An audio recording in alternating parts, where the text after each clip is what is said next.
નમસ્તે, કેમ છે બધા? સૌથી પહેલાં બધાનું સ્વાગત છે મારી ચેનલ ઉપર. Welcome to my channel. અને તમારા બધાનો ખૂબ ખૂબ આભાર, કેમ કે તમે તમારો કિંમતી ટાઈમ આપીને મારા વ્લોગ્સ જોવો છો, એના માટે તમારા બધાનો બહુ જ આભાર. મગની રેસીપી બધાને ગમી છે, બરાબર. હવે છે ને, પહેલાં તો સોરી, તમે લોકો મારી ચેનલને લાઈક, શેર, સબસ્ક્રાઈબ કરી દીધા કરો, અને મારું ફેસબુક ઇન્સ્ટાડી છે એને પણ ફોલો કરવાનું રાખો તમે બધા. આ છે ને વિડીયો વધારેમાં વધારે તમે તમારા ફેમિલી મેમ્બર, તમારા ફ્રેન્ડ્સ, અત્યારે તો બધાને વોટ્સઅપ પર બી ગ્રુપ હોય છે, તો બધા પર મારી લિંક શેર કરો, બધાને લખો પર્સનલી કે ભાઈ આ વિડીયોને સબસ્ક્રાઈબ કરી લેજો, લાઈક પણ બધા કરો. આગળ ઘણું બધું છે એનું નવા બી બધા જોડાયા હશે, પણ સબસ્ક્રાઈબ કરશો તો એના બધા તમને એની ઓલ ઉપર ક્લિક કરશો ને એટલે તમે બધાને નોટિફિકેશન મળી જશે કે વિડીયો નવી અપલોડ થઈ છે. હવે આજે વ્લોગ હું સાંજના શરૂ કરું છું. અત્યારે એવરેજ વાગે છે સાંજે 7:30, અને એટલે ગુડ ઇવનિંગ બી ખરી. અને આજે હું એક નવી રેસીપી શેર કરવાની છું, તો બધાને જોવાની પણ એ રેસીપી જોવાની પણ બહુ મજા આવશે. તો આપણે બધા મળીએ બ્રેક પછી. સો ફ્રેન્ડ્સ, આ મગની દાળ વઘારું છું. આ દાળ મેં પલાળી દીધી બપોરથી જ, અને આ વઘાર થઈ ગયો છે મારો. સો ફ્રેન્ડ્સ, આ મગની દાળ મસાલો મેં કરી દીધો છે, બપોરથી પલાળી દીધી હતી, બધું ફટાફટ ચડી જાય. અને આ રહ્યું દહીં. તો ફ્રેન્ડ્સ, હું સેવનું શાક બનાવું છું. આમાં મીઠું, મરચું, હળદર અને અજમો, ચણાનો લોટ છે આ.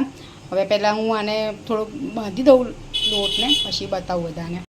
તો સો ફ્રેન્ડ્સ, મેં આ લોટને આપણે છે ને આવું થોડોક એમ છે ને આમ હાથમાં લઈને આમ જોવાનું, સ્લોલી પડશે જોવા, કારણ કે આને આપણે સંચામાં નાખી અને પછી પાડવાના છે. આ રીતનો લોટ બાંધવાનો, બહુ કઠણ નહીં બાંધવાનો, નહીં તો પછી શું થાય કે આપણને જો સંચામાંથી કાઢવું તકલીફ પડી જાય. એટલે આવો સહેજ ઢીલો, અને બહુ કઠણ બી નહીં, બહુ ઢીલો બી, આ રીતનો લોટ બાંધવાનો આપણે. તો હવે હું અને આપણે છાશમાં બનાવવાના છે શાકને, બરાબર. તો હું બનાવું ને એ બધું બતાવી દઉં છું, તો મળીએ બ્રેક પછી. સો ફ્રેન્ડ્સ, મેં વઘાર મૂકી દીધો છે, રહીનો જ વઘાર. આમાં આપણે અત્યારે પોલ્યુશન છે એટલે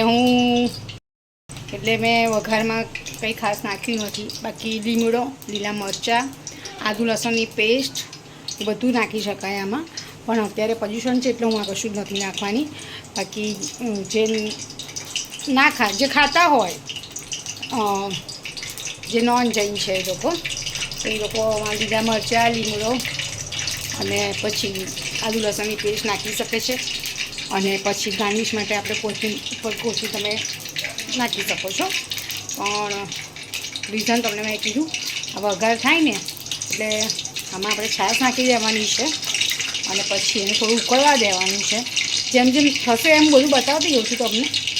જો આપણે એક આ જાળીનો પણ આમાં ઉપયોગ કરી શકીએ છીએ, ને આવી જાળીનો પણ ઉપયોગ કરી શકીએ છીએ. ડિપેન્ડ તમને કઈ રીતનું ફાવે છે. તમે પતલી, થોડી જાડી, જે રીતનો આપણે જાળીનો યુઝ કરવો એ કરી શકીએ છીએ આપણે. હું અત્યારે આ જાળીનો ઉપયોગ કરવાની છું, ઝીણી જાળીનો. એટલે જેમ હું પાટી હું બધું બતાવતી જઉં છું. મળી બ્રેક પછી. ફ્રેન્ડ્સ, જો આને મેં ઉકાળવા મૂકી દીધું છે છાશને. અંદર મીઠું, મરચું ને હળદર જ નાખી છે મેં. આમાં ખાંડનો ઉપયોગ બિલકુલ નથી કરવાનો, બિલકુલ નહીં કરવાનો, કેમ કે આ એમ જ સારું લાગે ખાંડ વગર. તો હવે આ ઉકળી જશે ને તો હું સેવ પાડું અને બતાવું. ફ્રેન્ડ્સ, હજી જો ઉકળી નથી. આ છાશને આપણે ઉકાળવાની છે. ઉકાળીએ ને તો જ એ ચણાનો લોટ જે અંદર સેવ પાડીશું ને આપણે, એ ચડી જાય. એટલા માટે હજી થોડી વધારે ઉકાળવાની છે.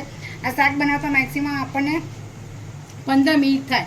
ને હું આ જે શાક બનાવું છું ને એ 4 વ્યક્તિ માટે જ છે. જોકે સાઈડમાં અમે તો મમ્મી દાળ ને કઢીને બધું બનાવ્યું છે એટલે, પણ જનરલી આ 4 વ્યક્તિ માટે છે. ને આમાં મેં જે તમને બતાવ્યું જે લોટ મેં એમાં ભરી દીધો છે તેલ લગાડીને.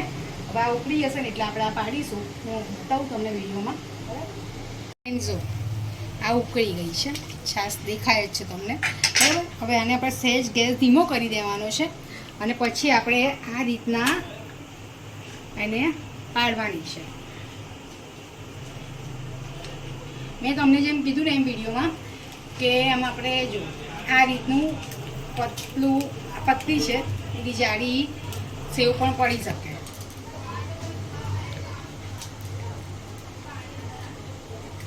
થોડું પાડીને આપણે સ્ટોપ થઈ જવાનું અને આમાં હલાવતા જવાનું. ફ્રેન્ડ્સ દેખાય છે તમને બધાને? અને આને એક જ વારમાં પૂરું કરી નાખવાનું હોય છે. પછી એવું નહીં કે ભાઈ આપણે પેલી સેવ નથી પાડતા, બરાબર? ફ્રેન્ડ્સ જુઓ તમે આ રીતની સેવનું શાક, બરાબર? હા, હવે એને આપણે ચડવા દેવાનું. એટલે આ ઘરે ટ્રાય કરજો આ રેસીપી, બહુ મજા આવશે બધાને. આમાં મેં કીધું ને તમને, મારે અત્યારે પોલ્યુશન છે એટલે મેં નથી નાખ્યું. બાકી મેં તમને જેમ કહેતા જે ઇન્ટિરિયર એ બધું નાખશો ને તો બી ટેસ્ટ આવશે. પણ આ એમને પણ બહુ સરસ ટેસ્ટ આવતો હોય છે. આની જોડે ગરમ ગરમ રોટલી આપણે ખાઈએ ને, આ બાજુમાં ચેરીની ખીચડી થાય છે. ગરમ ગરમ રોટલી સાથે શાક ખાવાની એટલી બધી મજા આવતી હોય છે ને. આ બધી હું રેસીપી જે શેર કરું છું ને એ જૈન રેસીપી છે. મેગી જેવું કામ કરે, 2 મિનિટમાં તૈયાર, બરાબર? તો બધા આ બધી રેસીપીઓ તો શેર ઘરે ટ્રાય કરજો અને પછી મને કોમેન્ટમાં કહેજો કે કેવું લાગ્યું સ્વાદમાં તમને બધાને લસણ ડુંગળી વગરનું શાક, બરાબર? તો મળીએ બ્રેક પછી. ચેરી જો મારા સામું જોવે છે.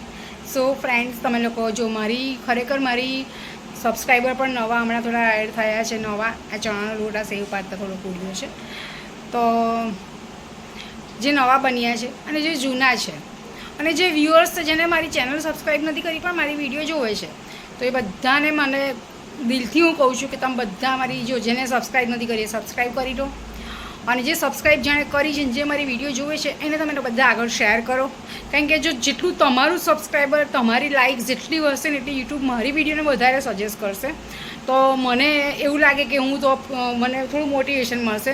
તો તમારા બધાના મને સપોર્ટની બહુ જ જરૂર છે. તો પ્લીઝ, કારણ કે પેલી નથી કે ભાઈ આપણે કોઈ પેલું મેરેજ કરવા કોઈ માણસ જાય તો બી કે ભાઈ જાન લઈને જવું પડે. છોકરું સ્કૂલમાં ભણવા જાય તો એક સ્ટુડન્ટ ના બેસાડે, જેટલા સ્ટુડન્ટ વધારે એની હાજરી હોય સ્કૂલમાં, બરાબર? એવી જ રીતના આ મારું એ જ સમજી લો કે મારી એક મારું ફેમિલી જ છે. એટલે મારું ફેમિલી જેટલું મોટું હશે ને એટલું મને વધારે ગમશે એમ. તો પ્લીઝ તમે લોકો જો મારી ચેનલ છે ને વધારેમાં વધારે સબસ્ક્રાઈબ કરો. અને હું બતાવું પેલું શાક થઈ ગયું તમને. ફ્રેન્ડ્સ જો પછી ગેસ છે ને મેં મોટો કરી નાખ્યો છે, એટલે આ રીતનું શાક થઈ ગયું છે, બરાબર?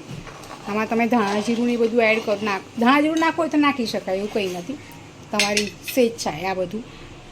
સો ફ્રેન્ડ્સ જો આજે છે ને એકચ્યુઅલી મારી છોકરીને જમાઈ જમનારા છે ને એટલે બધા અમે લોકો ફેમિલી ડિનર કરવાના છીએ. એટલે રોટીનો લોટ પણ તમને બધાને દેખાતો હશે વધારે છે. એટલે અમે બધા ફેમિલી ડિનર કરવાના છે.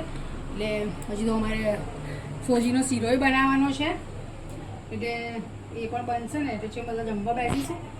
એટલે મળીએ બ્રેક પછી આપણે.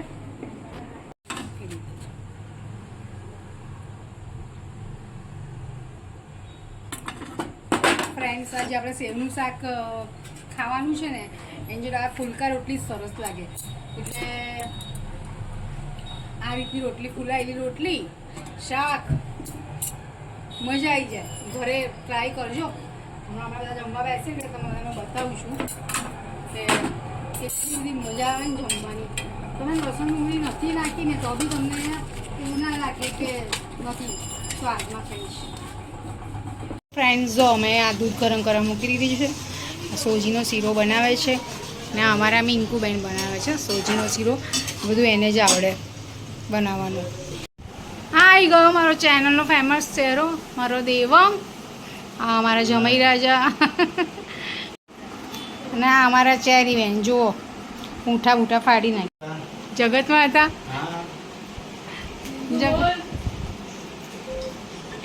જગત માતા. સેવામાં ઓલવેઝ તત્પર જગત માતા.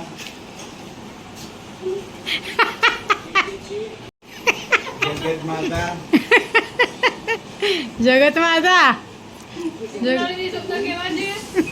એક શબ્દ બોલતો તો ગયેલી છે. હમણાંથી રોજ મીંગુ ગયેલી જ હોય છે. ક્યાં જવા જાય? એવું ક્યારે કર્યું? અરે દર વખતે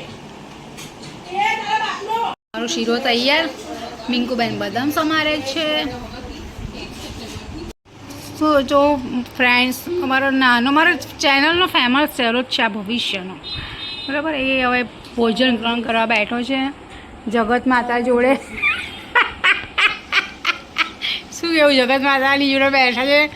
જગત પિતા કહેવાય કે ના કહેવાય? નહીં.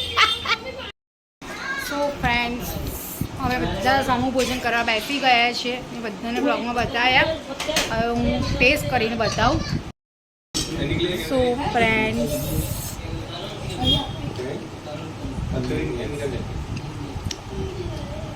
મસ્ત મજા આવી ગઈ.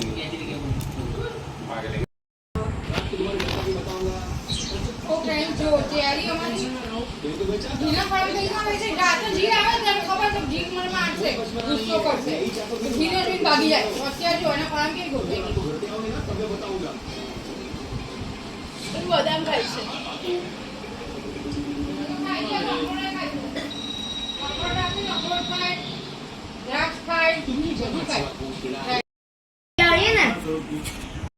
સો ફ્રેન્ડ્સ, જો તમને બધાના વિડીયો જોવાની મજા આવી તો મારી ચેનલને લાઈક, શેર, સબસ્ક્રાઈબ કરી લીધા કરો. અને મારું ફેસબુક ઇન્સ્ટા આઈડી છે એને પણ તમે ફોલો કરવાનું રાખો.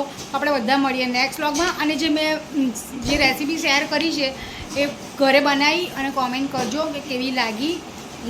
ખાધા પછી ઘરે બનાવશો અને ટ્રાય કરો તો જ ખ્યાલ આવશે. તો આપણે બધા મળીશું નેક્સ્ટ વ્લોગમાં. અને હું વારે વચ્ચે વચ્ચે બોલતી જઈશ અને એન્ડમાં પણ બોલતી જઈશ, સ્ટાર્ટિંગમાં પણ બોલતી જઈશ કે મારી ચેનલને લાઈક, શેર, સબસ્ક્રાઈબ વધારે ને વધારે કરો. વધારે વિડીયો શેર કરો, બરાબર. તો મળીએ બધા આપણે નેક્સ્ટ વ્લોગમાં. Thanks for watching.